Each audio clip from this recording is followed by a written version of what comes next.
রবিবার ভক্তিময় এবং ধর্মীয় পরিবেশে কাঞ্চনপুরের সুভাষনগর স্থিত গৌরাক্ষনাথ মন্দিরে অনুষ্ঠিত হল মহারুদ্রযজ্ঞ, দীক্ষা এবং উপনয়ন কর্মসূচি। পবিত্র অনুষ্ঠানে উপস্থিত ছিলেন উড়িষ্যার কেয়ার ব্যাংক মঠের অধ্যক্ষ তথা মহাযোগী গোরক্ষনাথ যোগাশ্রম সংঘের প্রতিষ্ঠাতা পূজনীয় যোগী গুরু মহন্ত স্বামী শিবনাথজি মহারাজ। দিনব্যাপী আয়োজিত এই ধর্মীয় অনুষ্ঠানে 200 জনেরও বেশি ভক্ত দীক্ষা গ্রহণ করেন। একই সঙ্গে প্রায় 2000 ভক্তের উপস্থিতিতে মন্দির প্রাঙ্গণ ভরে ওঠে ভক্তি এবং আধ্যাত্মিকতায়। বৈদিক মন্ত্রোচ্চারণ, যজ্ঞ এবং ধর্মীয় আচার অনুষ্ঠানের মাধ্যমে সমগ্র পরিবেশ হয়ে ওঠে পবিত্র এবং উৎসব মুখর।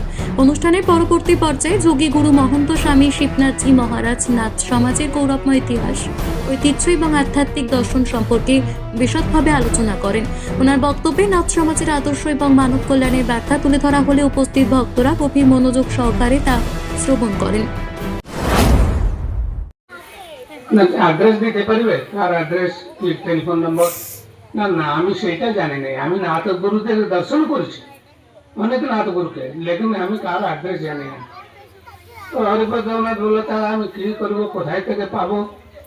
সে বিনয়ানন্দ স্বামী বললেন, হরিপদ চিন্তা করো না, নিকট ভবিষ্যতে একজন নাথ গুরু আসবে।